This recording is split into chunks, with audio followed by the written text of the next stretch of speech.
Okay, good morning, everyone. How was your night? Were you able to rest well? Still have that hangover from the activity yesterday? Yeah, me, no.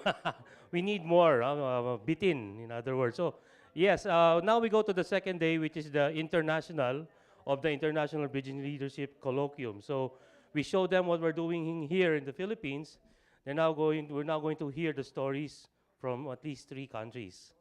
And to lead today's activity will be the head of the Global Philanthropy Circle program of Synergos Institute, Ms. Kate Zarniak.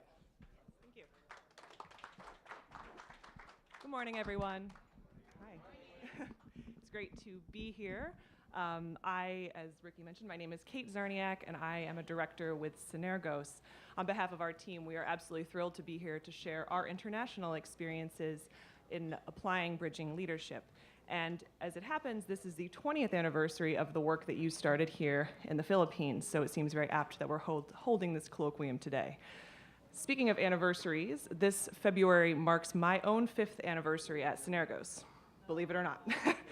And so it's a journey that's taken me. I joined Synergos in 2014 after working several years in Central Asia. I then lived in New York, and then I lived in California, and I now work with our philanthropists network in Asia with my colleague, Jenna. And as any anniversary will do to a person, you spend your time reflecting on what your purpose and time at Synergos has been, and also the history that precedes you. And at Synergos, the history precedes me by 32 years, and actually precedes all of us except for you, Peggy, as our founder. And so over that time, over those 32 years, the Synergos approach to bridging leadership has evolved into one of 4 pillars that, taken together, amounts to a framework for building trust within and without. It started with a core thesis that has remained relatively unchanged over those 32 years and is articulated in our mission and vision. And it's that working together across divides was and is necessary for scaling solutions to the world's most intractable challenges. You had some flavor yesterday of the history of bridging leadership here in the Philippines, and I thought I would give you some history of where Synergos has taken this since we started work here and then sort of diverged in that time. At the beginning, in the late 90s, much of our work focused on community foundations. And in this community foundation work, we saw that foundations were very much bridging organizations. They had deep grassroots connections, they were able to hold credibility with those constituents they represented, and they also embodied the capacity to reach out and bridge divides. This is also the period of time where our work intersected with the Philippines. And as we continued this work, we saw that individuals within bridging organizations played critical roles in connecting institutions and stakeholders. We took note of those unique attributes, the ability, again, to build trust and authenticity with different stakeholders while holding credibility with your own constituency. And these leaders also had the capacity to see interconnected parts of a system. Taken together, these skills and attributes are what we call bridging leadership, and that's what we'll hear more about today. And as we delved even further, we also took note that bridging leaders had their own inner obstacles to contend with, in addition to the complex challenges that they were trying to solve in their world. It absolutely affected their capacity to be arbiters of collaboration and to see systems as a whole. And so began our work with inner work. So where has this taken us, and where are we today? We now, at Synergos, call this approach a 4-pillared approach to bridging leadership. It is a framework for addressing the world's most intractable challenges. And today, we will, through 4 different presentations, walk you through each pillar of our approach. And this is indicative of the practice that we've employed with the Bridging Leadership Framework across the globe. The first you'll hear from is Peggy Delaney, speaking about inner work and how our work in that area has evolved. The second, Mr. Abera Tola, will speak to us about the actual traits of bridging leaders and how those are cultivated and some of the challenges that bridging leaders also face in their work. We'll also hear from Mr. Emmanuel Fishburne, who will talk about how systems change and systems thinking can be applied to these incredibly complex challenges. And finally, Vanda Engel will speak to us about how this is applied in building partnerships. Thank you for the reminder. Oh. Well, that's helpful. We can leave it there. You can see our presenters for the day.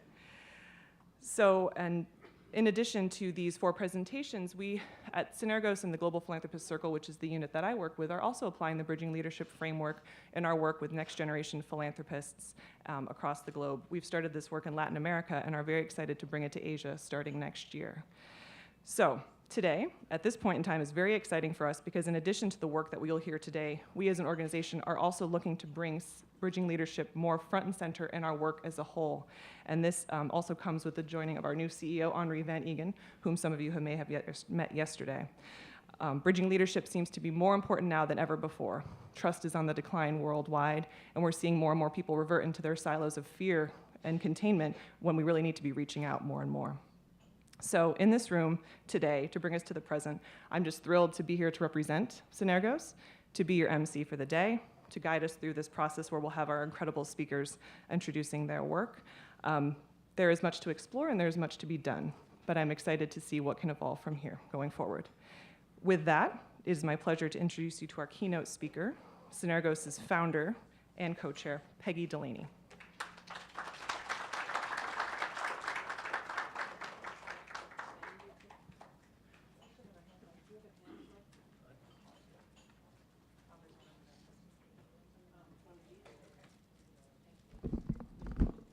Thank you very much and good morning.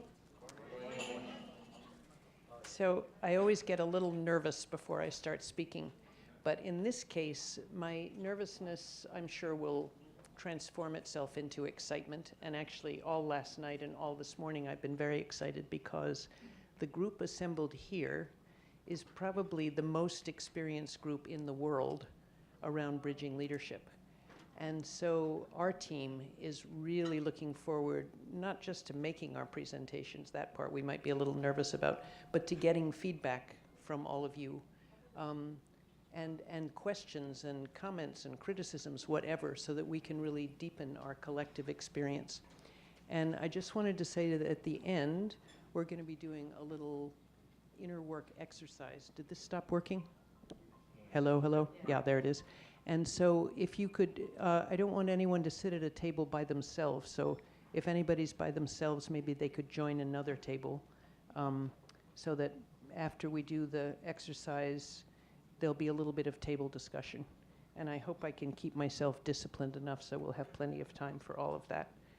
In fact, Kate, I'll move over here so I'll see your signals if I get out of control. So let's see. Well, it would be good if this were working, but it's not wanting to change slides. Oh, no, it just did. Okay, perfect. So this was what Kate was talking about when she talked about the four different aspects, and I'm not going to repeat that, only to say that we view the inner work piece very much as underpinning the capacity building of bridging leaders. And there seems to be, should I be pointing this there, or are you doing the clicking? Or it's just working but with a delay. So we see the process of becoming a bridging leader, which we sometimes call a more fully engaged life, as a kind of spiral one, but it's not a unidirectional one. I can see I'm going to have to click earlier because it's not doing anything. Okay. So we're going to go through these spirals, and what from my own personal experience and the experience we've had both in the inner work piece of different partnerships, but also from the inner work retreats we've been doing with groups of people over the last 15 years. We've done a number that have comprised people not necessarily all working on the same problem.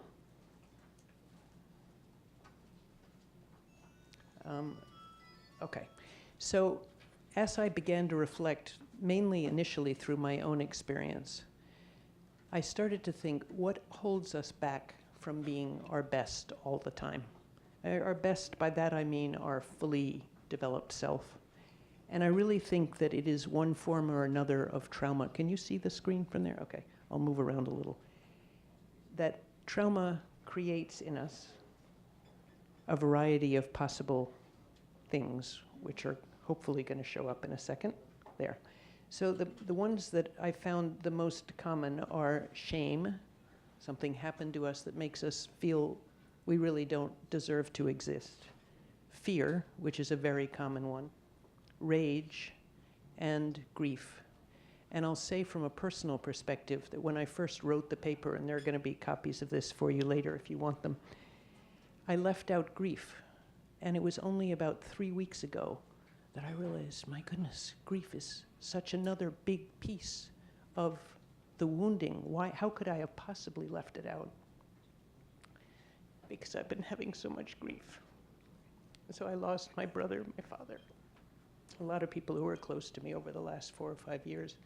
And my conclusion, and I think this was coming out of the grief that I was able to see this, is that the grief was so much part of the tapestry of my life that I couldn't see it as a separate thing that happens with trauma. So assuming these are the 4, and I'm hoping you'll be able to direct me whether there are more. These are at least 4 of the things that happen when we experience trauma, whether it's personal or societal or familial or whatever. What do we need to be able to work through it? So in our experience with these retreats, one of the things we realize is when one can create a safe container, and I think you probably all know what I'm meaning by this because I think you've all been through these experiences. It allows for a process that I believe begins to help us get out of it. So the first thing that seems to happen when we feel safe is that we allow ourselves to feel vulnerable. And I was struck when Titong was talking yesterday about some of the gatherings that you've had, and he announced with, I thought it was somewhat glee, and then people cried. And actually, I feel the same way. Because when people allow themselves to feel safe, lots of things come up, happy and sad. And that's because they allow themselves to be vulnerable. And feeling vulnerable then allows for others to feel vulnerable because they begin to see the true person. And that then leads the person who've expressed the vulnerability, who may often, this happened to me the first time, feel ashamed if they cry. And that would be one of the things. But then the response they get, everybody resonates with them. They actually admire the fact that they allowed themselves to show them some feelings. And then they get reinforced in becoming authentic. And that means they take off their mask. And once they take off their mask, everybody sees that they've taken off their mask, and then they're liable to trust them more. And as you saw from the beginning, our motto is building trust works. So when you're dealing with people in conflicted situations or when they don't know each other, and these 3 things happen, it really does begin to build trust, which for us is the kind of primary thing that needs to happen in a group that's then going to work together across divides. And what this then leads to is a certain amount of empathy, an ability to allow ourselves to feel other people's pain. And that, of course, is a very positive aspect that is an important prerequisite to bridging leadership. So then as we move along, this group that is formed within the safe container then leads to a sense of belonging. And even though I would argue, and Brené Brown, who's written a lot about vulnerability and trust, would say that the ultimate sense of belonging is belonging to ourself. But as a stand-in, belonging to a group is a pretty good first step. So then as we move along and we get to the next spiral, something really interesting happens, which is if in these retreat situations, where we, by the way, try to hold them in some place that has trees or water or some elements of nature which can be inspiring of their beauty and our awe. As we move from a sense of belonging, fear very much creates a sense of judgment. We criticize other people. But as we begin to feel safe, it allows us to open to curiosity. And curiosity is such a great opening thing. And it then frees up our imagination. Because if we're living in fear or shame, it's very unlikely that we'll be truly open to those. And then that, in turn, leads to creativity. And of course, for getting to new solutions, reaching across divides, it's really important that we become our most creative self.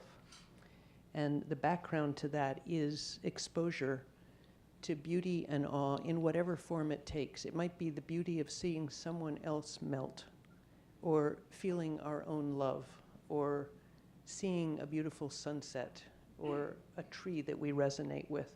And a lot of the retreats that we run are in a very beautiful environment, and people actually spend time alone in the wilderness, really connecting with our Mother Earth. So that's the second spiral. And then that, once we're kind of open to the creativity, then it's easier for us to get in a sense of flow. We don't need to plan each next step. It happens. We know. We have a sense. The group has a sense. So that's another important element. And then as we move along to the third spiral, a really important thing for being a good bridging leadership happens, which is as we begin to feel enough confidence in ourselves so that we don't have to project an image of, I'm the best, or I know about this, those kinds of posturing things that we do when we're feeling insecure. It allows us to attain a sense of humility, and we may not be able to maintain it all the time. All these things are, you'll see in a minute, they go up and down. But that is very appealing to others, because of course, if you're out there boasting about how good you are, it's quite likely to make other people either want to boast about how good they are or feel less than. And those are not inspiring of moving into a good bridging leadership position. So humility is one of the things. And then I would make a distinction between empathy and compassion. Empathy is you literally feel what other people are feeling, and that can have a trap to it. You can get so deep into their feeling that you lose yourself. Compassion is holding on to yourself, who you are, but having the ability to feel compassion for the situation or the person or the group that you're dealing with.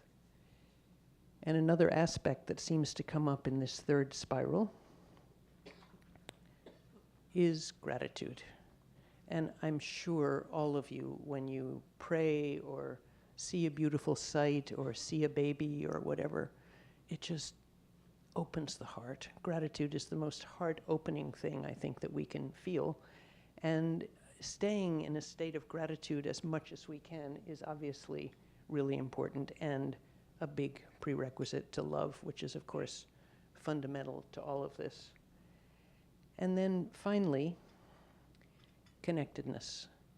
And we're going to come back to this in a moment, but having a sense of connection to a larger whole, something bigger than ourselves, can help us when we get into moments of despair or rage or whatever negative leftover things there might be from the traumas we might have faced. And those things together make it easier for us to be in a state of presence, by which I'm sure you all have talked about the importance of being present. It means you're just absolutely here in the moment, and it leaves you open to be able to feel what's going on with others, to be in flow, to know what to say or what not to say. And that's a very big gift when we can get there.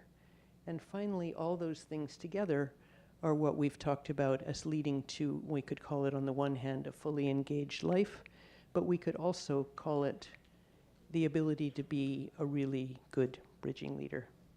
Now, the other side of this is that it's not just like one easy swing through all of these spirals, that what actually happens is something will trigger us, and we regress, and we go back to the old trauma and one of the things that initially got to us in the first place. But having come through these areas, it's then easier, first of all, to notice. And this is a word that didn't get in there, but awareness or noticing of where am I now? Where is my leadership now? what are the insecurities I'm feeling, or why am I feeling so triggered by this, or so angry, or whatever. So once we have recognized this pathway, then if we do regress, it's easier both to acknowledge it, but also, you know, in my own case, sometimes if I do something like that, then I feel very ashamed afterwards. But if I can connect the fact that, oh, okay, so shame was what I felt from the original trauma, and I've been working through this to not experience shame, which can present itself as you don't even need to exist. Then it's easier to come back out and to reconnect with all of those layers. So that's the end of that part of the presentation, and I just thought it would be interesting. This is too bright, so I'm gonna, oops, I hope I'm not gonna go into the next one. Yeah, there we go. So I thought it would be interesting, if you're willing, to take a risk with me and try a little personal experience. Let's see, how are we doing on time? We're good. That helped me a lot when I get disconnected. So it begins with the premise that we all have different voices inside us. So, and there are kind of archetypal voices, and then we may have our own very specific voices. And learning to notice which voice is in the ascendancy, and then work with it in a compassionate way, is a pretty important thing to be able to do if we want to be conscious and aware of what kind of leader am I being now. So I'm just going to mention a couple of the voices, certainly that are inside me, and maybe some of them will resonate with you. So one is the voice of the wounded child. So whatever happened to us as children, our parents misunderstood us, we had a literal trauma of experiencing violence or abuse or something like that, that brought us into our shell. And that shell, that little child that learned to protect her or his self, still exists there, and it probably realistically will never go away. So it's always possible to trigger that again.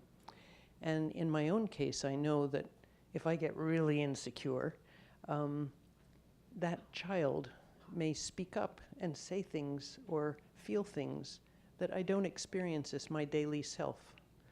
So what do I do when that happens? Well, a second voice that we all carry within ourselves is the one that did grow up. So I would call that the nurturing parent.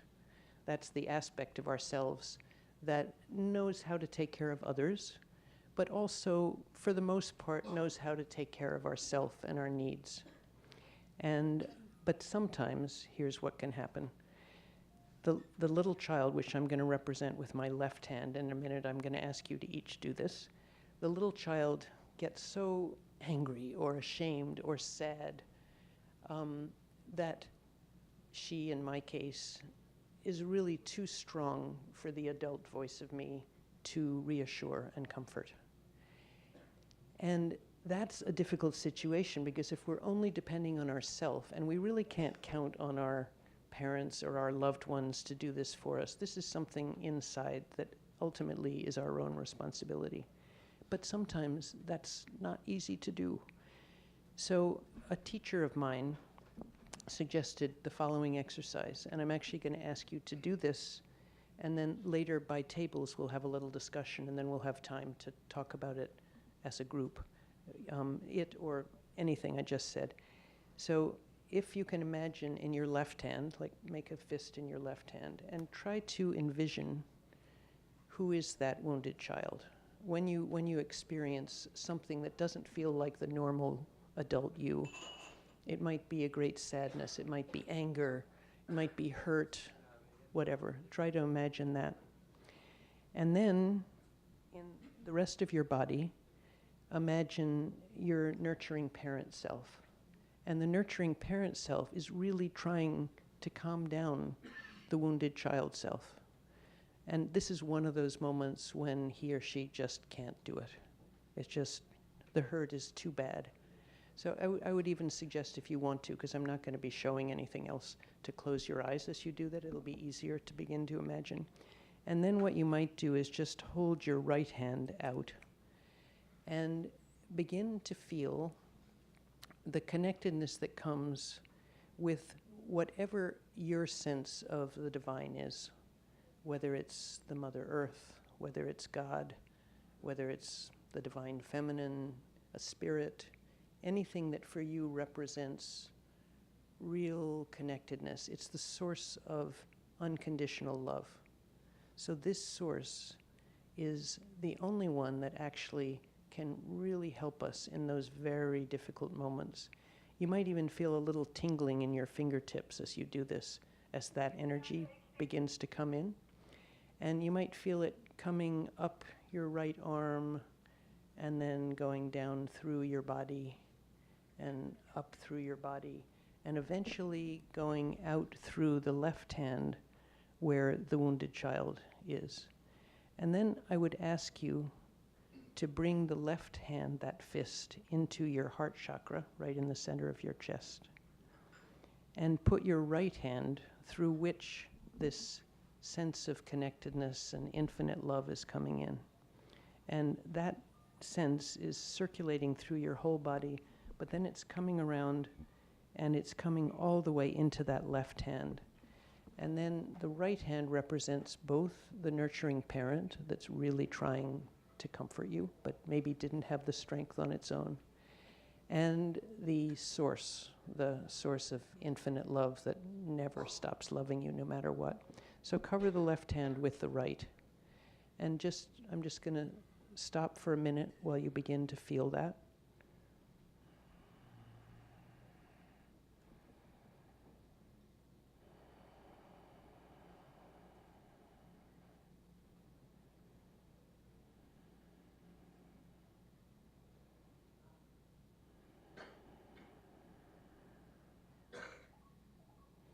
And if you've begun to feel that flowing through your body and then eventually into the left hand, see whether, if you've been able to recreate the wounded child self, see if there's any sense of relaxation, of a sense of comfort that connecting to that source of all infinite love can give you. And take a deep breath. And then let it out with a sigh. And then I would invite you to come back into the room and spend maybe 5 or 10 minutes at your table. And if you feel comfortable, if you don't need to say anything, but if you feel comfortable, just share at your table what, if anything, you were able to express to yourself, what you were able to feel from doing that exercise. And we'll take between 5 and 10 minutes, give people enough chance if they want to share their experience. And then we'll have a little group discussion.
So can I invite us to come back into a full group conversation? And I know that's always hard to do because once you just start getting going with a little group, then you want to continue. But we have about 15 more minutes before we hear our next presentation. And can anybody hear me? Can everybody hear me? Oh, good. Thank you. So if I could ask the table discussions to come to a close so that we can have comments, questions about either the general presentation, what you heard, or what your personal experience of the exercise was, or what your table discussion, if anybody wants to represent the diversity at the table. And let's see, I'm going to start naming names. I'm going to walk around and peer at the people that are still talking. For example, this table over here that has not stopped talking, and this table over there, and that table back there. Okay, so let's reconvene as a group, and I invite any questions, comments, and Kate has a microphone, so whoever would like to say something first, either just come up here or raise your hand or whatever. Titang, never at a loss for words. Was that a compliment or It was a compliment. that was an early morning put down? No, never. The framework, you start with trauma. I understand that, but in my work, I've done more on gratitude, and because I find, my work with families, because of my counseling background, everybody works with the dysfunction, right? Nobody talks about the brighter side. And now we understand in families that once the narratives of joy are there, then that leads better to family values rather than trauma. So of course, there's a whole approach towards. One Kanapi was telling yesterday, about suffering as the basis of all of this. But I would say that there's another approach to look at the things that you've done. The second point is that for empathy, there are three levels. There's emotional contagion, I think what you're referring to. But there's also the notion that I understand your story, therefore I know what you're feeling. Therefore, I can connect to your feeling. So there's an analytical part to empathy, which does not come up often in the literature. But there are enough authors who mention that I know what you have gone through, therefore I can connect to how you're feeling. And there, it leads to the third level of empathy, which is wanting to do something about the situation. The third point in your frame is that you end with a fully engaged life. I would say that for our work here, I understand what that leads to, but for our work, I would say what we do is that whole process leads to a clarification or a renewal of your mission. Not because you start with the self, but if it goes back to what is my fully engaged life, then it's still, I don't know if there is a succeeding frame in what you're doing that talks about the connectiveness and all of that. But for me, that will be the mission of that person that I'm doing this process for. For the Filipino, it is not a fully engaged life. My sense is that for the Filipino, the end point is the future or the welfare of your children. And not all, obviously, but I think for many Filipinos here, and I think that's a challenge one no? That it's not just for, not individualistic, but the end point is a relational identity, that I am defined by my relation to others. Therefore, what is a fully engaged life? If I cannot situate it in a context of a relation, then for the Filipino, it does. I mean, it could, but it's not as powerful. Yeah. So just a variation to what you're Yeah. doing in the framework. No, that's really, really helpful. Because I've been not content with that phrase, the fully engaged life. And so I'm going to reflect on that a lot. And thank you. Other comments, questions? Please, we'll get the mic over here. Just an observation. The other night I watched the funeral service for Bush. And two things came up: humility, compassion. Mm-hmm. Yeah. Thank you, Dr. Gabby. Please. Working with children and youth, seeing them burned alive, I think part of the spiral that you saw, where could we put the term, the risk? Assigned in Basilan, we're always at risk of being kidnapped, being harassed. So I think in the spiral that have been, I think let's put it also, the portion, the component of being vulnerable to risk in a very conflict areas. Because it's part of our vulnerability as a community worker working in a conflict situation. Thank you very much. It's not just the feeling of vulnerability, it's the actual being vulnerable. Yeah.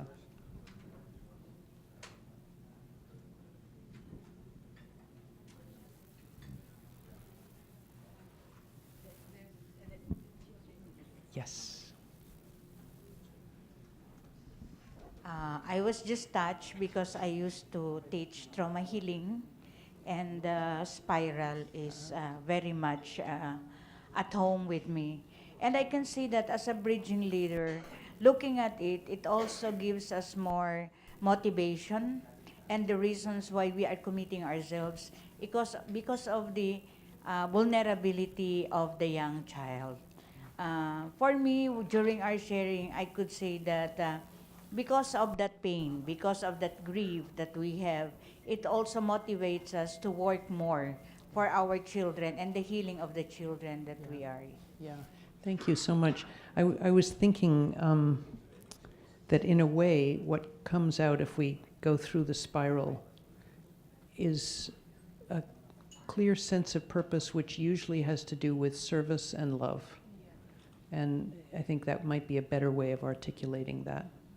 If we said only what Titang suggested, which is the relationship to family, that's not exactly it for everybody, but serving with love probably is what comes out when you go through that.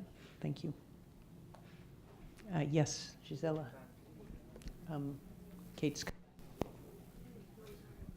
Thank you, Peggy, for the very nice elucidation of the process that a lot of us have been, it's our kutob, it's our sensing, it's our intuition, but to try to have that clarified is very helpful. I'm just thinking that in the context of the Philippines, because you put at the center empathy, empathy, and presence. And because we are very relational in our culture, one of the things we often miss is self-awareness. It's that ability to be mindful of our own, what is internal to us. And therefore, I was thinking maybe it might be helpful for us to reflect that the first moment before empathy is actually a level of mindfulness, awareness, because you talk about authenticity, vulnerability, trust. And a lot of that is also coming from what is internal to you to be able to move towards the other. Just a thought. That's great. And by the way, we don't have a patent on this, and it's in evolution. So if any of you want to use it but adapt it for your own work, just change.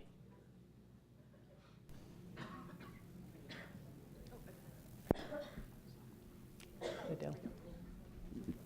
Thank you. Our table talked about the importance of finding places for people to share their stories, and commented that this often happens best when you're in nature, when the team is in nature in a retreat.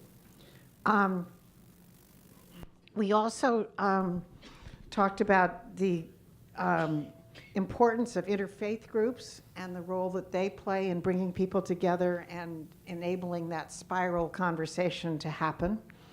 And this was particularly something we talked about given the situation with Muslims in this country and the extent to which some of them are relatives of people here, some of them are very involved, and reaching out and engaging is important. And finally, we talked a little bit about the importance of managing trauma and being sure that we don't end up in a sad space. Anything else anybody wants to add? They're very quiet. Thank you.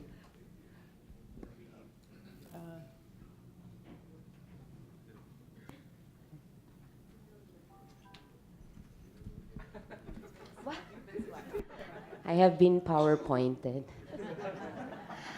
In our table, we're talking about how the activity was good, but I think it would take time for it to settle down, especially for in the context of Filipinos. We're not used to it. It becomes an awkward silence if you do it like this. And in our experience with mayors, we also have sessions, and I think this is the nearest that we can come to this is the Loob session, where it's like the setting is a retreat. We tell them to settle down, keep quiet, and it's only an hour. But you can imagine 45 minutes of that is settling down and making them be mindful of what's happening. And my personal observation also, I like that framework, the 3 circles, the inner work, the BL, and the collaboration.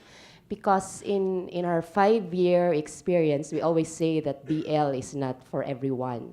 It does not work for everyone. Because if the inner work is missing, I mean, the inner work needs a personal decision. So I need the decision to transform is mine, is a person. So even the academic partner, the greatest academic partner cannot do that for the person. But we've also seen mayors who really had that inner work from the start. We do not say that module 1, they have already been transformed. We work with them for how many years, and we see how they struggled and but they have this ownership that I want to transform. And these are the mayors who we see are very good in the BL. And they bear fruits, and we see the scorecard, we see the health outcomes.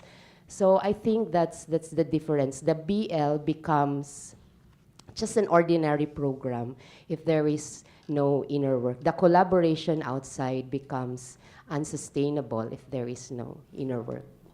So we have one mayor here. Lena, would you be willing to comment from your experience? Not to put you on the spot or anything.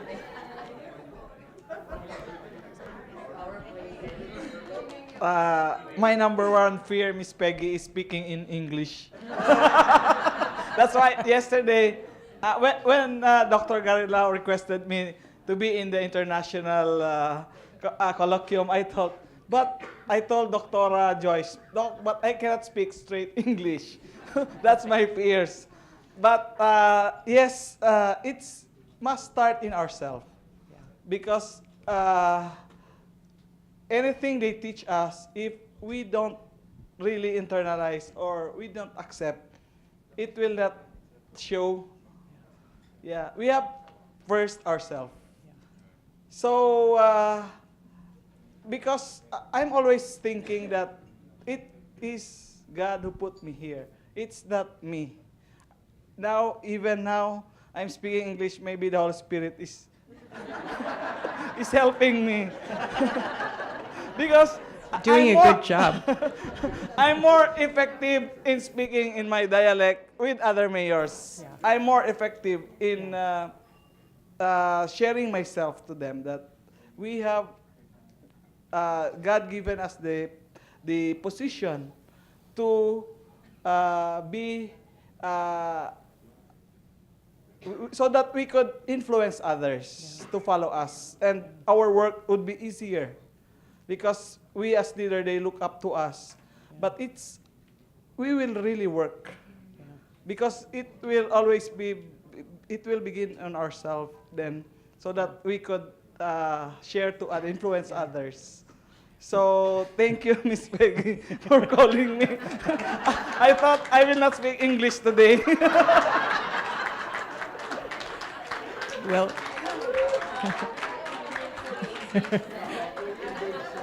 Lena, either you or God was doing a great job.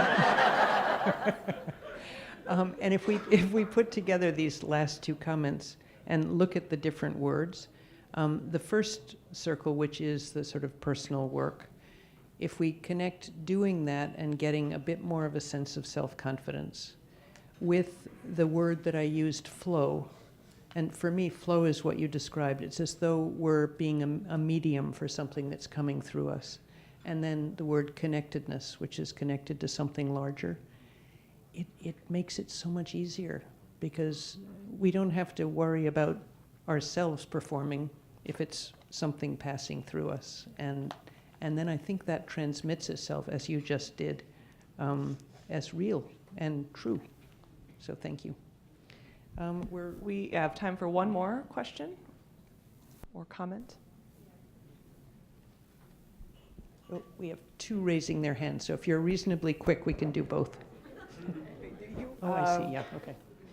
Madam, I would like to reflect on the activity that a while ago what we did. It also focused on bridging leaders like us in the Philippines. You know, we can also be very vulnerable. In fact, not all bridging leaders will always remain strong. Sometimes, not sometimes, oftentimes we're already burned out. And we get strength among bridging leaders ourselves. But oftentimes, there are areas in the Philippines wherein bridging leaders, core bridging leaders are away from us. So sometimes we get burned out because we cannot really share it. That's the reason why sometimes if we live within our circle alone, we might be losing the strength that we have before, and we need to energize it again. And it's not always divine intervention. There are strengths that we can draw among us, among ourselves, that we need to grow, and as well as we could also influence them through our experiences. But oftentimes, we always look as bridging leaders as, you know, he is a leader, she is a leader, and she can survive. But remember, we're also human. And being human, we sometimes get very vulnerable. And I think the exercise that we're talking about does not only reflect on the faith that we have, or although that's very important, but we draw sometimes strength with our fellows so that we could expand our horizon and influence more people. We cannot be of service to other people in which we do not have that potential to do that. So I think reflect also on ourselves, how vulnerable we are. Thank you so much. And that leads me to one final reflection. I was not expecting to come here and cry within my first two sentences. But that sometimes happens. And having done it enough that I'm kind of used to it, even if I don't expect it, I realize that showing our vulnerability in front of a group is not a bad thing either, because it makes it more permissible for others, and it actually can help build the safe container that can support us as bridging leaders, as well as create the space for the group that we're working with to feel more being vulnerable and creating that circle. So I think having the bridging leaders get together is really important. Having the connectedness with a higher power of some sort is important, but also having the trust that the group we're working with will actually hold us in our own vulnerability should that happen is also one possible way to work with it. So thank you all very much, and we're moving on to the next. Sounds good. Thank you, Peggy, for starting us off, and for also that exercise. So in the spirit of being vulnerable, I will share that, as you probably noticed in your booklets, there was supposed to be another person taking my role by the name of Daniel Damagala, my colleague. I'm not him. So I was told on Monday that Daniel unfortunately had a personal family emergency that he needed to back out of this opportunity, and they asked if I could step in, and one of my greatest fears is not having enough time to prepare, especially while speaking in front of people. So with 48 hours notice, I also have a bit of a perfectionist streak, and so I said, yes, I'm happy to do it. I'm happy to be here and be supportive, but that also meant I tried to type up notes, which I don't usually do, and have a whole speech. But I wanted to thank you all for that opening session and for that exercise, which brought me back to the sense of confidence and place of why I do what I do, and also for all of you being open and sharing. I already feel like this is a safe space, so I'm grateful to all of you for being that way and for letting me also sort of share my own fear. But with that, I'm really pleased to introduce our next speaker, because along the lines of inner work, Peggy mentioned that we do a lot of retreats, and one of those retreats is an intense 7-day retreat at her ranch in Montana. We do it once a year. We usually invite philanthropists, members of our Synagogue Senior Fellows Network, and also staff. And I went in 2015 with my colleague, Abera Tola, and we spent 7 days together. And we also ended up being paired for part of that time as sort of sharing partners. And so getting to go through that process of inner work with Abera was an honor. And so it's also now an honor to introduce him to share his experience in bridging leadership in Ethiopia. So Abera, over to you.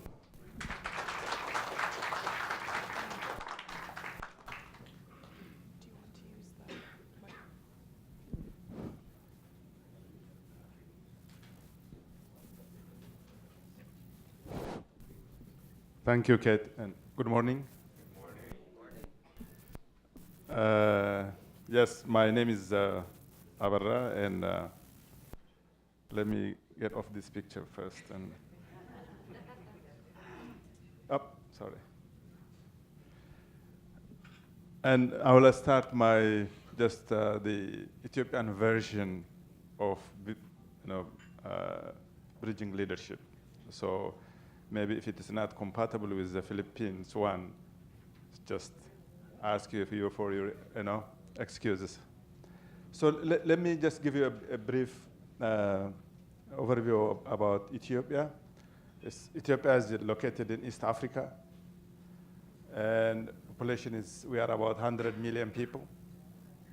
Our economy is mainly, it's a fast-growing economy when it is compared to the rest of, in fact, the world, I can say it is about like maybe 9 to 8% every year, the growth rate.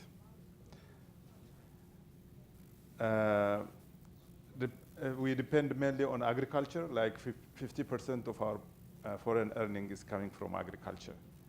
And it holds about 80% of our labor force. We have a federal structure, and particularly we have like 9 regions, and our federal structure is based on ethnicity. We have like major ethnic groups in the country, and the structure is based on that. And maybe yesterday, when you were sharing with us about the dysfunction of between the the federal structure and the regions, or in your case, you state the states, or the government, the governors, between the governors and the mayors. All those issues are also here in my country. So in the federal structure in Ethiopian case, the regions are more powerful than the federal structure, which means that we have the parliament approves budget, and the budget particularly goes to the regions. And the federal one is really, the work of the federal structure is mainly to facilitate. And all decisions are made at the regional level. For example, if you take agriculture, every activity around agriculture is done by the regions.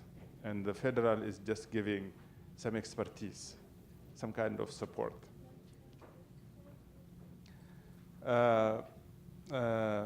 Political party, yes, one party domination we had.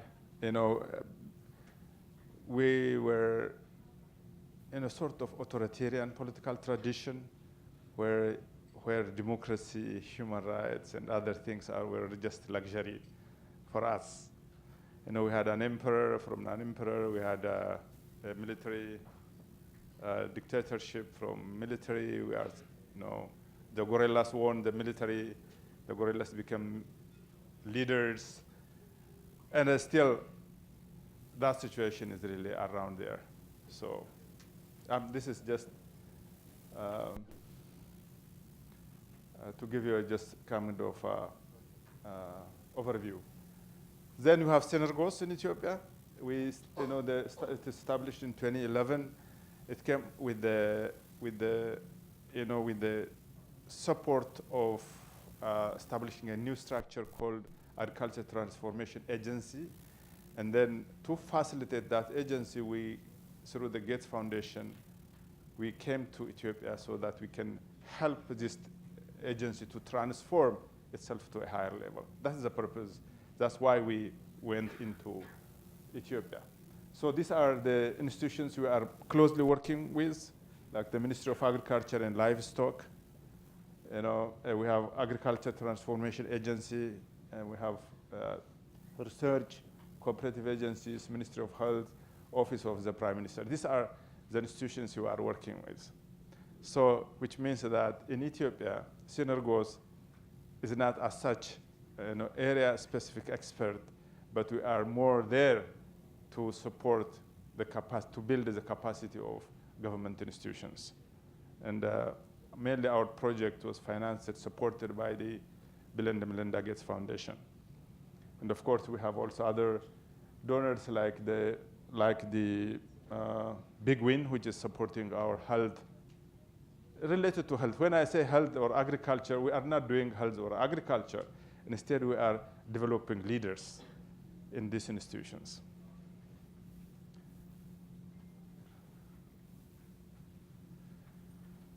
So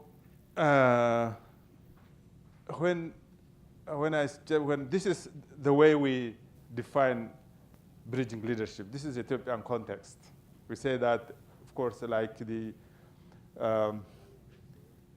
it's about leading collaborative action, related to change, we saw of ownership, and then here the co-ownership, where we can engage other stakeholders like the ministries, like leaders, like department heads, for a particular change in that organization. And then at this level, where we really, again, sit together, innovate, look for other ways of doing things. This is how we work with them. Particularly, we engage. Maybe let me go back. Like when we look into the ownership part, it's usually the Synergos work. What is really missing in the structure? What is really the divide there? What is really happening in an institution? For example, if the federal structure, the Federal Ministry of Agriculture, is not working well with the regions, then we say, what is going on here? Why it's not working? Is this related to the objective goals? Is it about alignment? Is it about trust? Is it about, there are so many issues that we as Synergos are really raising there. This is what we say, that is really the start of the project. Then at the second level, we say, okay, who are really the critical players of this? Is it the region? Who are in the region? Is it the planning department? Is it the extension department? Is it the soil department? Is it, which one? Is it the seed department? Is the input section? Then we see where the problem is. And then we bring them together for a collective decision in that area. It's it's a process by itself. And we had this kind of activities for over like 6 years now. And then we sit together, we come out with a collective decision and to move forward. And we assign people, which as you also do, we call them champions, and then we follow up the progress every 100 days.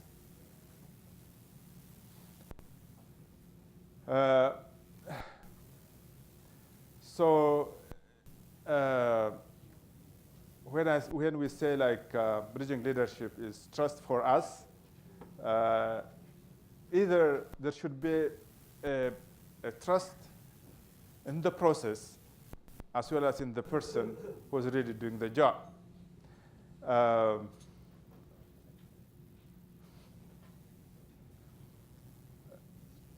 When I say like, I try to put it in a simple way, like when I go to the minister, telling the minister that there is a gap in this institution, I must have the authority or I must have some kind of leverage to say so.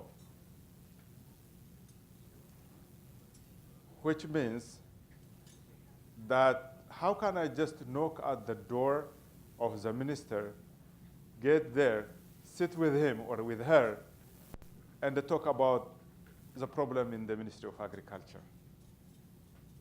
Which I'm intending to say that there must be something, which means there should be a trust between myself and the minister. Or how can I build that trust? What is the process? What was the roots of what were the ups and the downs that I passed through to reach to that stage, to get that trust? Trust is not just, a 1 day or 2 days work. Baron, can you put aside your humility and talk about how you did that? Yeah, I will come to that. So just to say that, to be at that level, we said that bridging leadership is all about trust, and there should be a trust in the process, as well as there should be a trust about the person who is really leading that institution. So some of this, I just tried to put some here.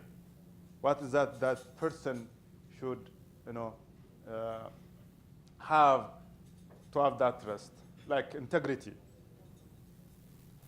experience, and skills. Like the ability, these are some of which yesterday you also put in your presentation yesterday, like the skill, ability to design, convene, and manage multi-stakeholder engagements, systems thinking, ability to connect with different stakeholders, ability to listen and empathize. What just we heard from Peg this morning, self-awareness and mindfulness. I think I heard it from someone. Yeah, here. So these are some of the traits that are really expected.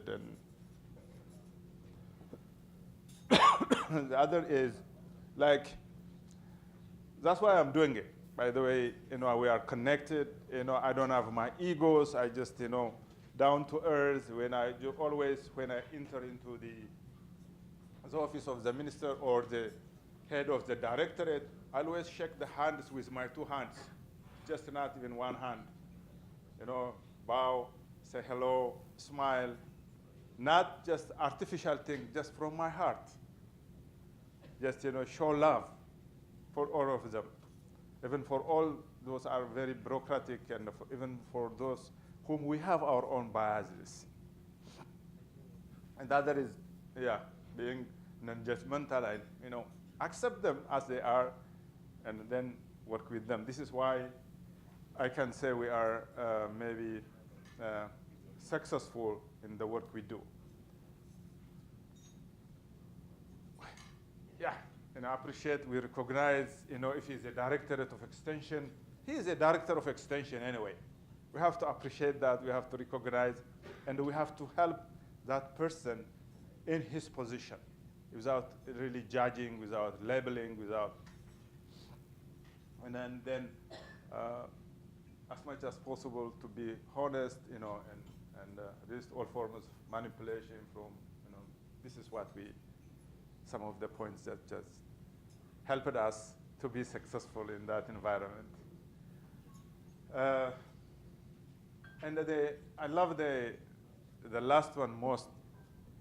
In each encounter I'm doing with the minister or with the department head, even with the extension agent, I really love them because they are there to help the country. They have something to offer for my people, for our people. So that, I have that respect, due respect for all the people there. By the way, maybe, in my context, it's so happening that I communicate I have excellent relationship with the Prime Minister of the country, and I also excellent relationship with the development agent down there. No problem at all. So let me share this with you, like how I started, just to give you a life example than just theoretical things. And then, sorry. So like here in the bridging leadership, in the case of agriculture and commercialization cluster, as I said, my work was building the capacity of leaders, engage with them every time. And then when we had this kind of dynamics, they are complaining. People are really happy to contribute for their nation.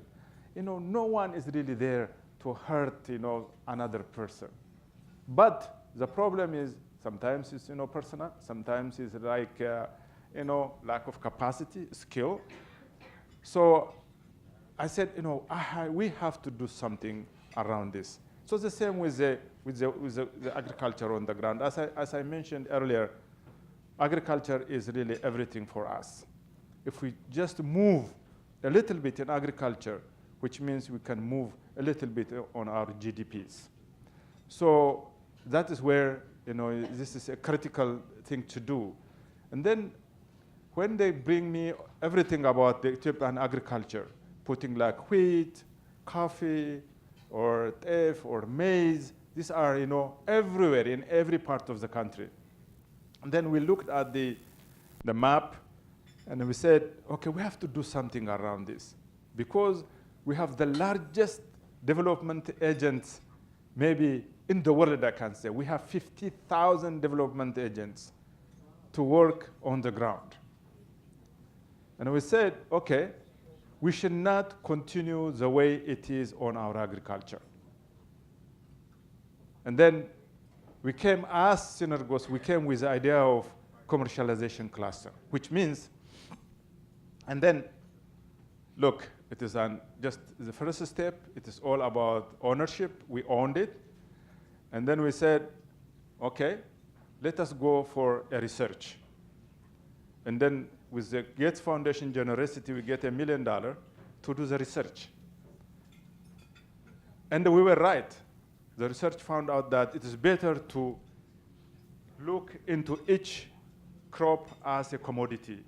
And instead of having everything on the land, let us have it, in a small plots. Which means that let us have a maize cluster, let us have a coffee cluster, let us have a malt barley cluster, all these clusters, which means that If you cluster, one commodity, you can put everything there, which means, again, you can focus on research, you can focus on the seed, you can focus on fertilizer, you can focus, then not only focusing, you can make that commodity responsible itself to grow, and again, also to add value, let us say, to processing. This is what it means. So what is now Synergos' role at the second level is to create a sort of value chain alliances.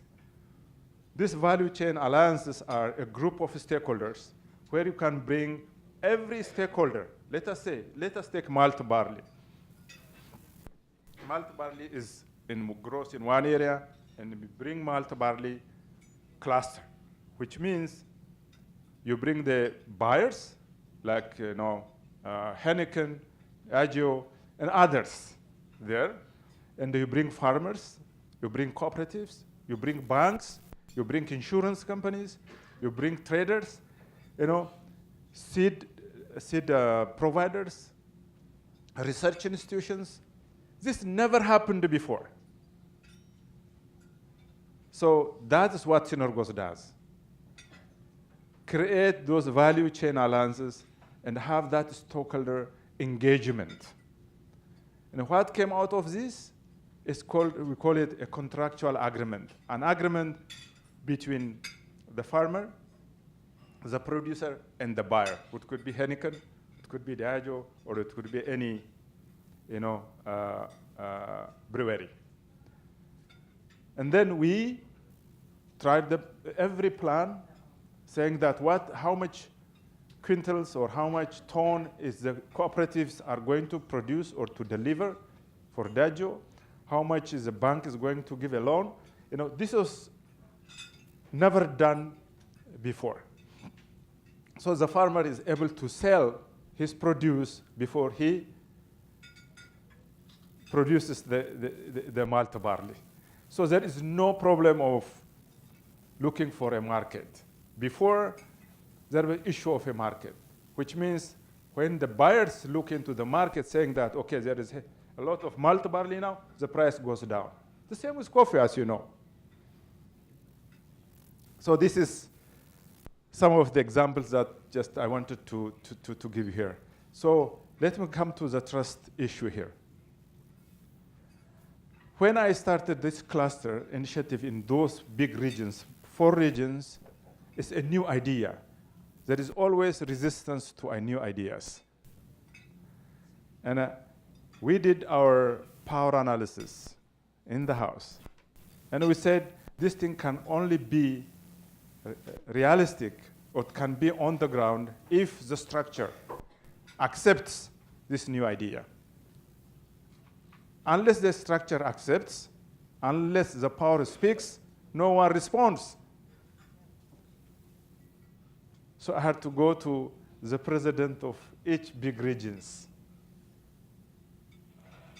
and tell them the idea, sell the idea, tell them how it will be helpful for him, for the country. Before saying that, that president has to know who Abarra is, to door his open, to open his door, and just to talk, to give me at least 10 minutes.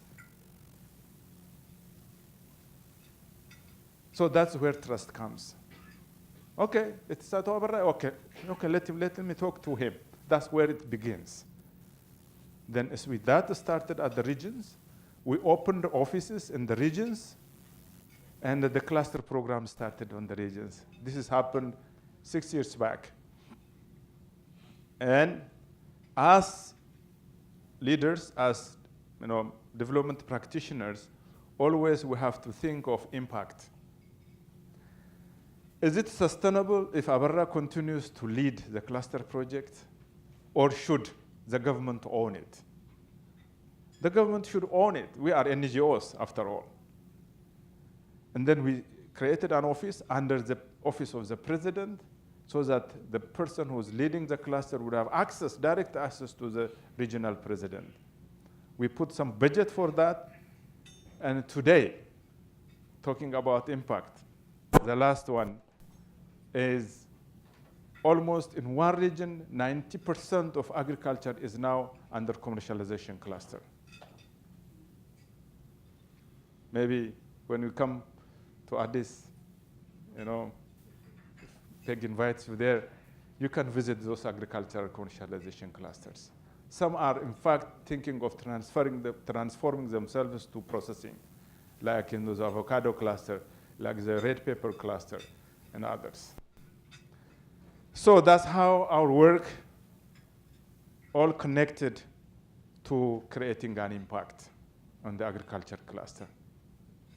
This all happened because there is trust in leadership, there is trust in Synergos. Synergos, by the way, is the only organization in Ethiopia which is directly registered with the Ministry of Finance and Foreign Economic Relations.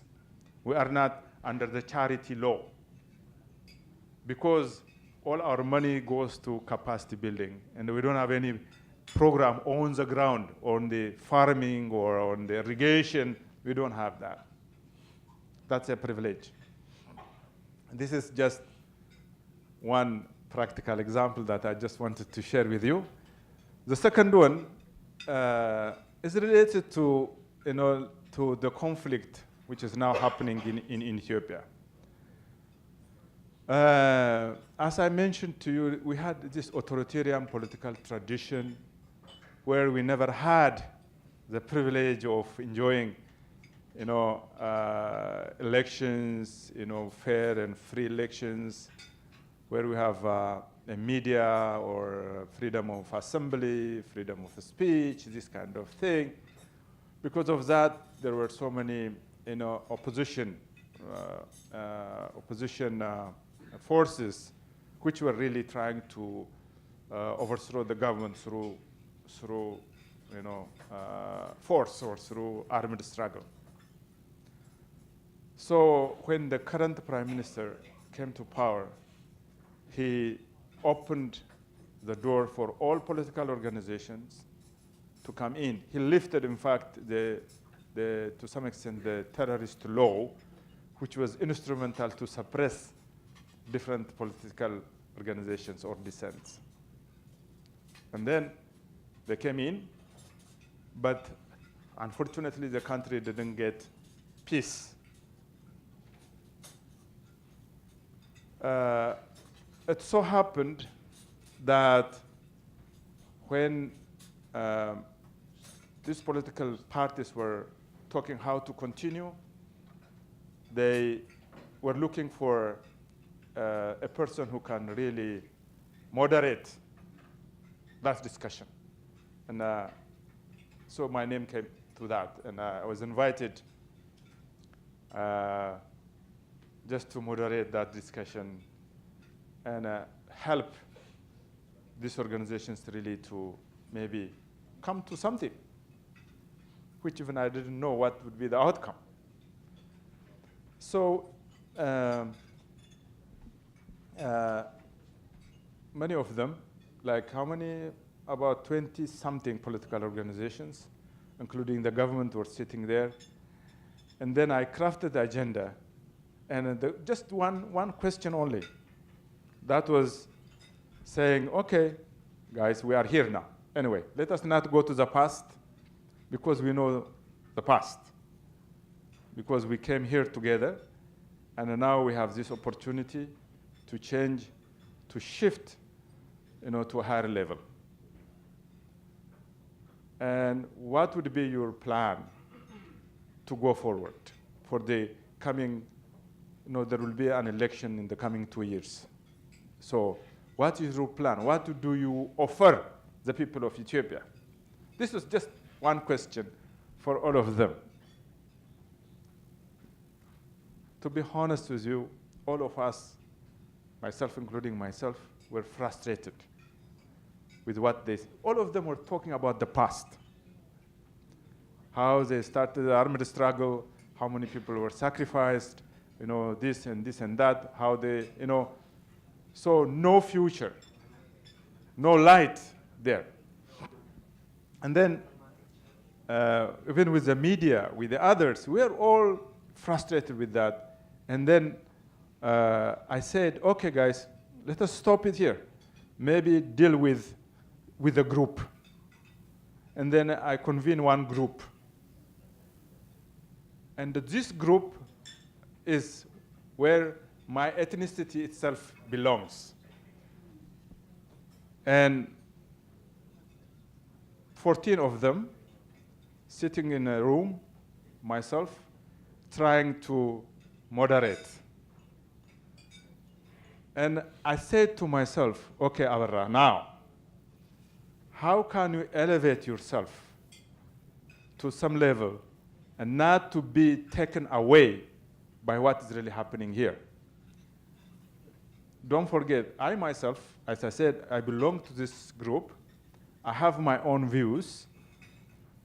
How can I suppress my voice, the voices, my interest there, and be really a convener and help them so that they can just treat them equally there? And you know what? What I found there is, it's not about the issue of that ethnic group, by the way. The people of that ethnic group, which is a majority in Ethiopia, is asking these political organizations to become one or two, not 14. The people have one clear message, one political organization, if possible. But these are 14 people. And when I was listening to them, it was not about the cause of the people. It is all about them. People hate each other there. There is toxic thing in their blood there. Because of the long armed struggle, people know each other most. They know of each and everyone's crime, which they committed while they were abroad, or while they were in the jungle. There are so many issues in them. So I said, okay, guys, this is not going to work unless you work on yourself. You have issues. You have personal issues. And then at this particular time, that's where we are with these political organizations. No clarity. And we are helping them just one by one so that we told them that to reflect on themselves. Just sit and think of the people, think of themselves, and believe why they are doing what they are doing now. Just to finish, where do we get this? Just from our very interesting example.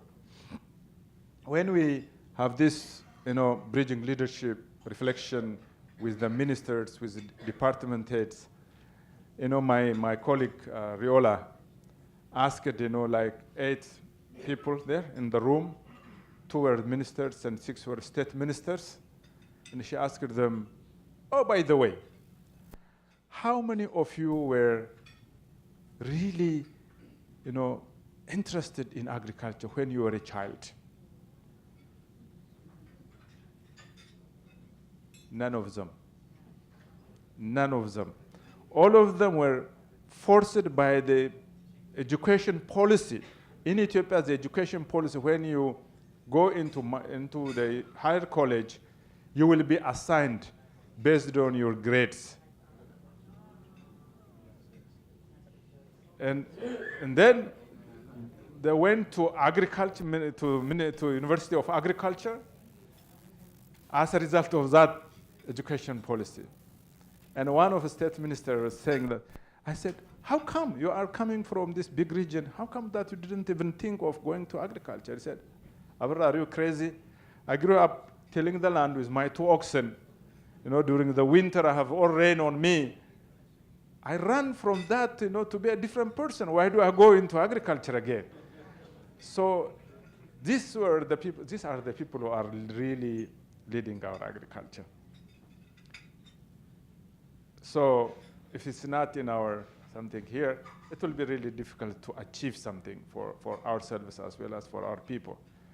So let me end this here and accept your questions if you have one.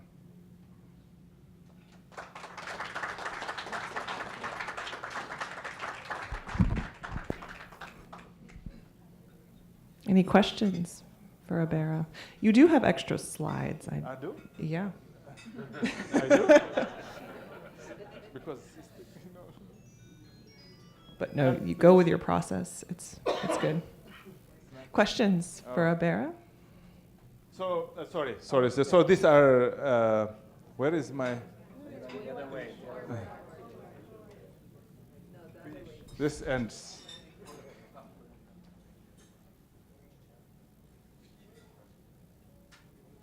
Oh. So, just, as I said, I mean, people, when you approach people, when you talk to people, when you are, show love, people are people after all. I mean, and then,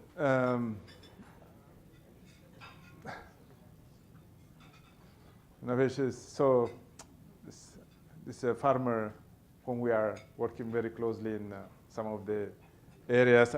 Peg, you hope you remember this is on one of our cooperatives. Oh, so this is, come on. I'm a little bit, the last slide maybe? Yeah. So in Ethiopian context, then bridging leadership is it's a tool to bring together different political factions.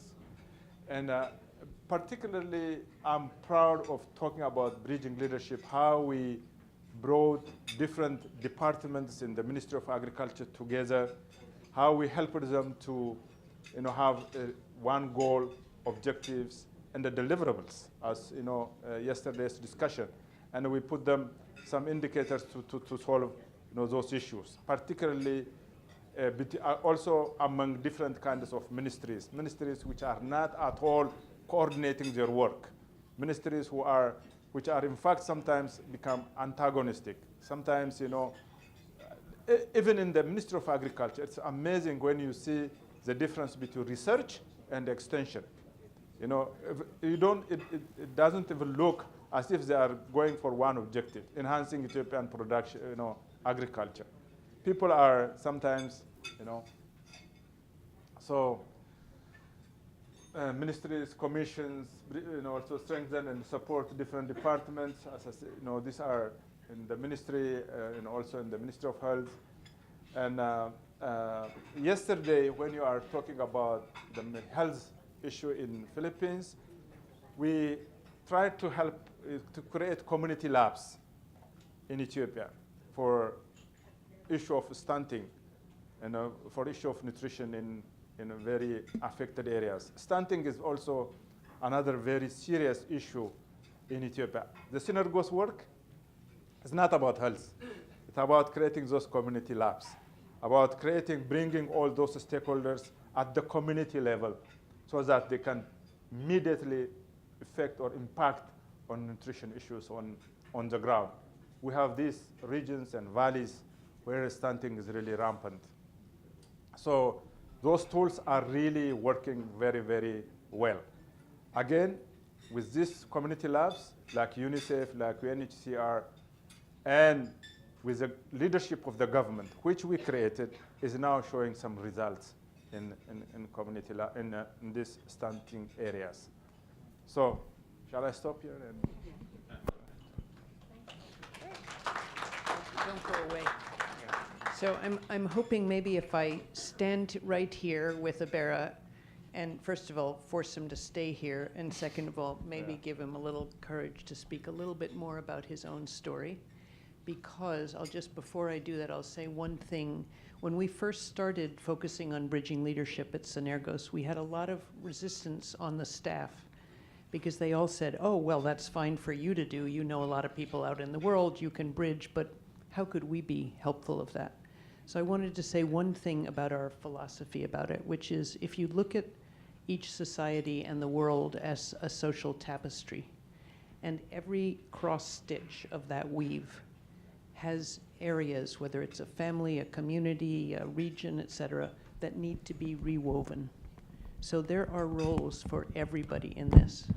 But, and if Abera would be willing to tell a little bit more of his story as to why he has this credibility I would love it if it would lead sometime to a process where each of us reflect on what are the gifts out of our own experience that we bring to this? What is the basis for our credibility? One. And then two, how can we, by becoming self-aware of ourselves in that process, how can we bring that to bear in a way that is humble, but that also communicates our authenticity and our integrity? And it is not at all by coincidence that Ibarra was the person in the country chosen to do that. And a big piece of that had to do with his ability to forgive what he underwent. And people know about that. So I don't know, maybe you wouldn't be willing to reflect on it, but if you would, I think it would be.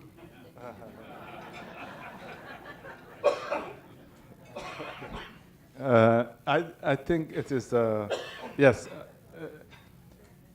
Our work, by the way, that, before Synergos, I was working for Oxfam, as the regional director. See, Oxfam, as you know, is a huge organization. I was leading the regional program, responsible for the humanitarian response, hundreds of millions of budget, and was there any satisfaction?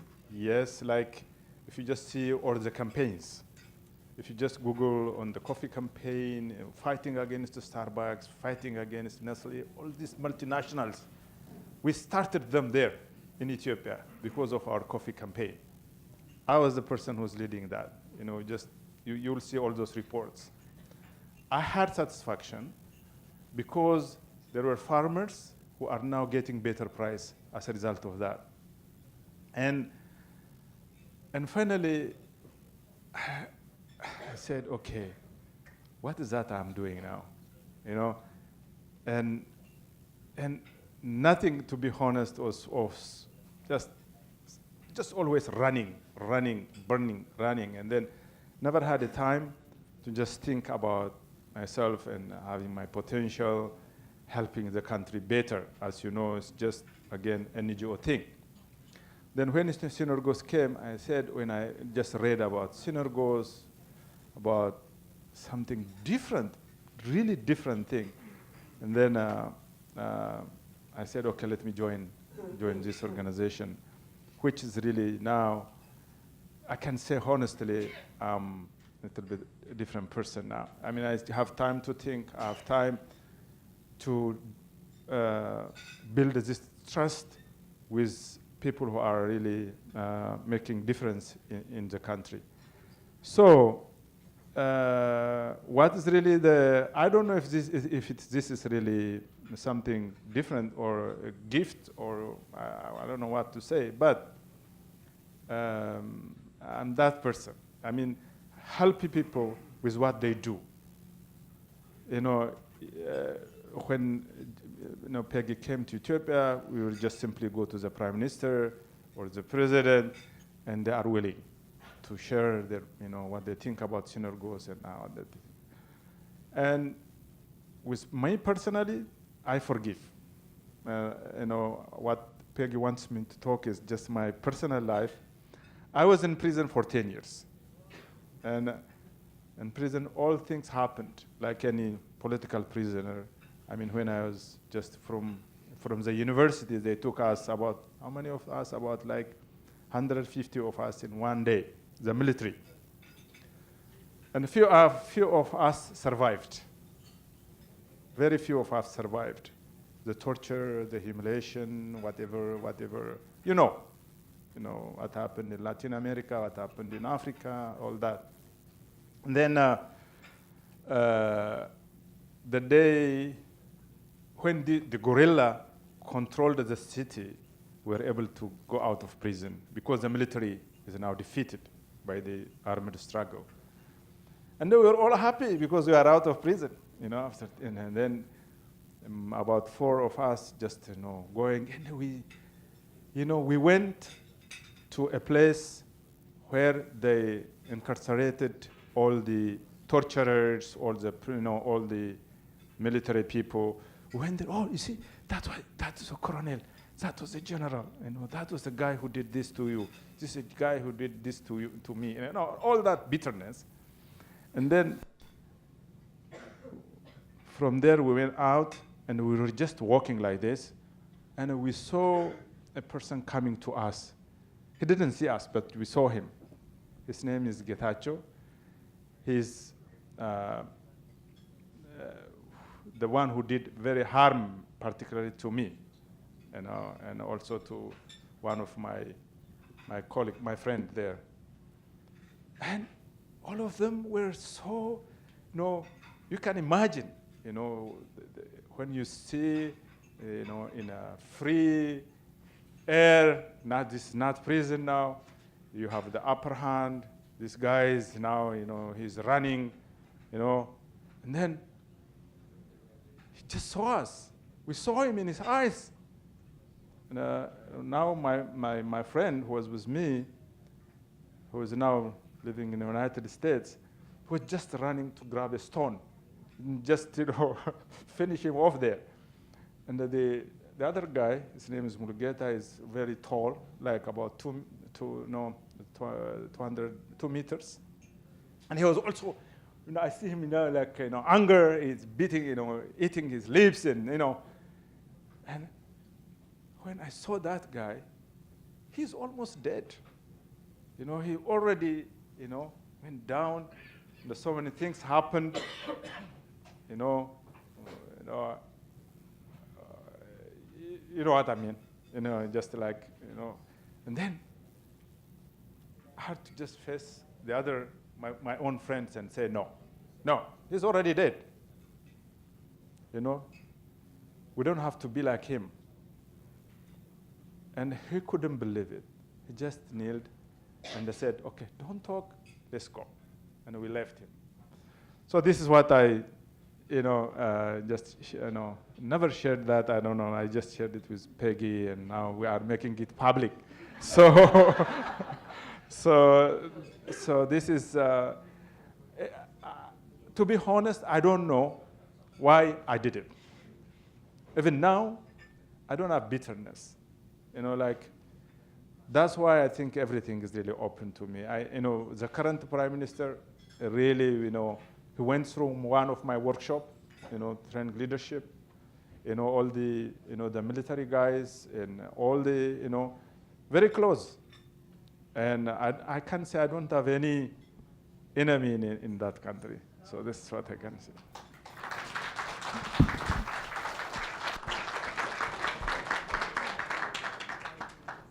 Thank you, Avera.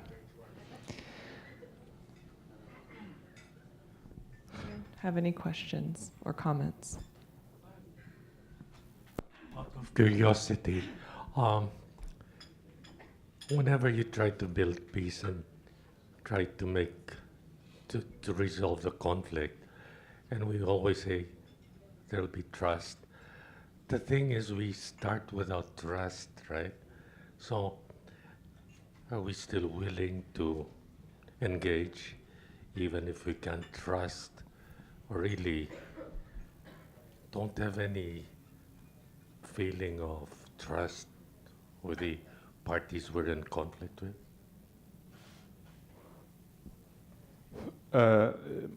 If I'm not wrong, what I'm saying around trust for this is, one thing is trust in myself, that I will not be, you know, sentimental, I will not be, no bias, no siding, that I have to go deep in myself, be just,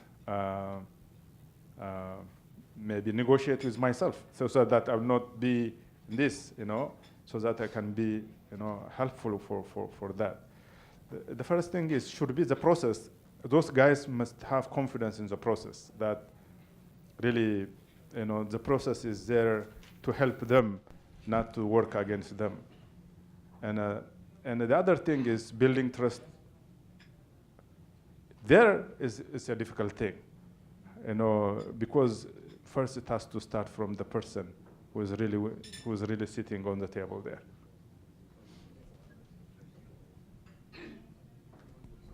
Yeah. First of all, Avera, thank you. I think what you just shared, this last portion, is a very revealing moment for many of us. I wanted to share one thing and then ask. When General Galvez was here, I think many of us know he was the ground commander in Marawi. And many of us know that we have big differences with the way the military handled Marawi. And to this day, many of us here, including our brothers and sisters from Marawi, know that we do not agree, I do not agree with what happened there. So thinking about him as a bridging leader is really a big effort for me. But I also see that his leadership and that of many others who were trained by bridging leader is one major element that has not brought down this country to a martial law situation, because the military will not play with the president on that. So I just wanted to say that, but I'm not blind to his own vulnerabilities as a military man, and having to do what he did in Mindanao, particularly in Marawi.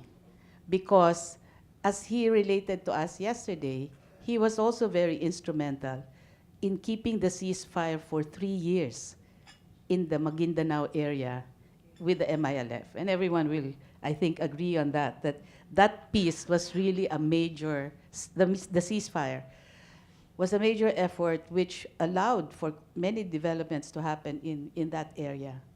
So that brings me to my question. The question I think I have is, the first thing you said in the conclusion is that you're trying to engage the different political parties to come to an agreement and think about the country. We're in a situation here where I'm trying very hard to be open-minded and open heart to the current leadership, and for the life of me, I can't. I have to be very honest. I cannot see any connection at all to a humanity that exists in that guy. So I'm trying to think now, what about the rest of the people around him? And is there hope for us to be able to connect so that there can be some common interest and build on that? So I just wanted to hear your insights in terms of what's the process that you engaged in getting the political parties to even sit down in the same table. Because I cannot see myself sitting down with any of the leaders of the current party in power right now. Because I see the suffering that's happening to many of our poor people because of what they're doing. And the suffering is so real. I cannot imagine that we are where we are today, not just in conflict areas, but in the poor areas of the Philippines. I mean, we're back to an inflation situation that was in the 80s. So this is why I'm struggling, actually. I'm struggling in thinking about how to do it. And I'm very interested to see, because I do know the situation in Ethiopia is also very difficult, but how do you manage to get them even in the same room and think about the good of the country?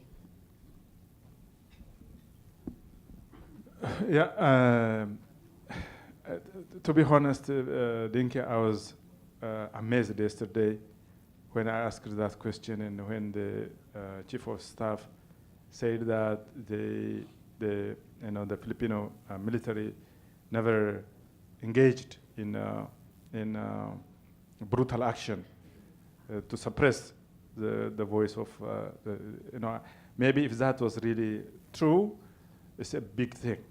In Ethiopia, we had like 3 times we have emergency or martial things, and where the political party or the governing party called upon the military to suppress, the demonstrations, the youth, and they killed more than thousands of people there.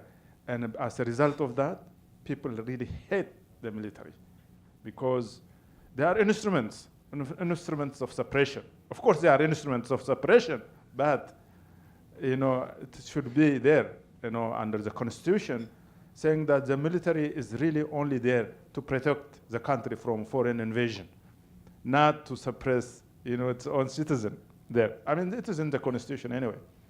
People know that. That's why, the military is not respected in Ethiopian case. However, coming to the maybe that's why maybe I will work with you and Peggy, and also the and Ernie, maybe invite just bridging leaders from the military to come and really share whatever experience they have with our military. One thing. Secondly, how we were able to get them in the it happened because of the pressure of the people.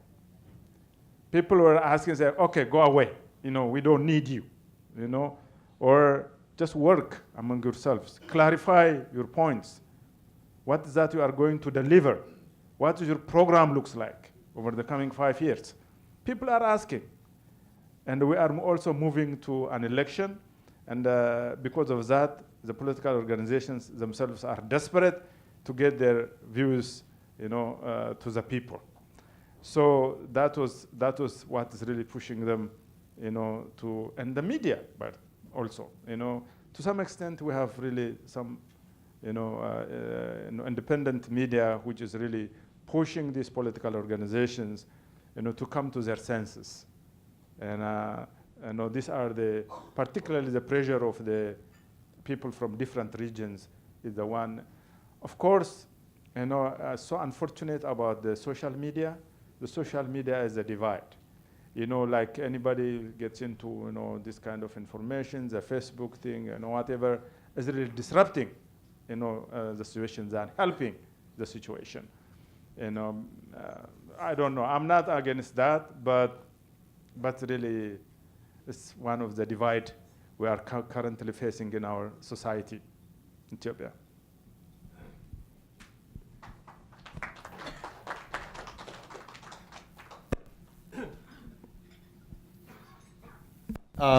Maybe just a reflection. Are we as bridging leadership formators, especially those that do the research, the training, the coaching, etc., etc. To what extent do we hold ourselves accountable to the performance of bridging leaders down the line? Because you can take a look at it just in terms of training. And when you do the training, the participant chooses and pick. I like this, I like that, I don't like this, and I don't like that. And so therefore, and he goes around saying that I am a bridging leader. And I was trained by X, I was trained by Y, etc., etc., etc. So I thought that maybe if we are really within the framework of bridging leadership formation towards equitable outcomes, then there is an accountability in engaging those you have trained and formed in terms of the spirit of bridging leadership. I remember before, and this is a isolated story, of a military person who took the course, Uh, I'm not saying this is true for all the military people who took the course. It's just true for this particular person. And he said, oh, I like the co-ownership. Because if the NDF has a united front, I can also have a united front using the principles of co-ownership. No? And so I said, oops. So I think, that's the question we in Breaching Leadership Formation will faces. To what extent do we hold accountable ourselves in the training of bridging leaders and in their actions down the line? Should they be engaged? Should some actions be challenged? Or should we just be polite insofar as the whole process is concerned?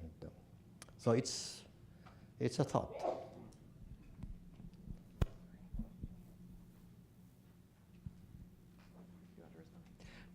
I think I'll take the opportunity since we're approaching time for a break. Oh, would you like, okay, one question and then we'll move to the break.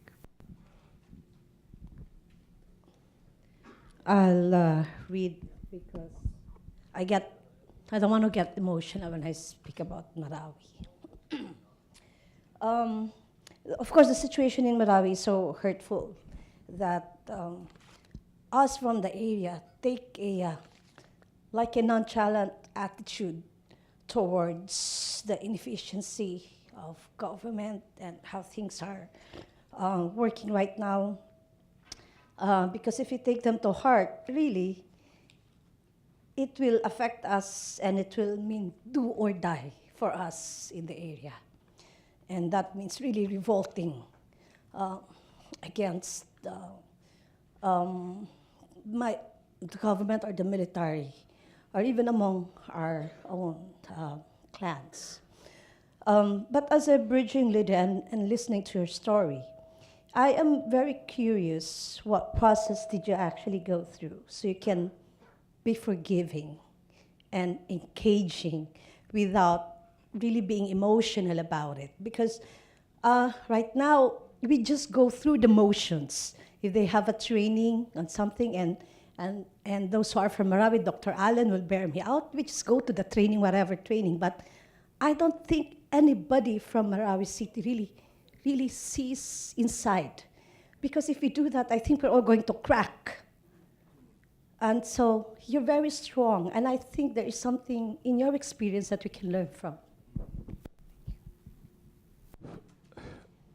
I don't know how I can answer that, but honestly, I don't know how I came through all this to this level. But I think my upbringing also is really might have helped me, which is like my community, maybe the same with your community. We grow up like, let me put it this way. I don't know my real mother, for example. My father has maybe 2 wives. He's not Muslim, but we are traditional believers.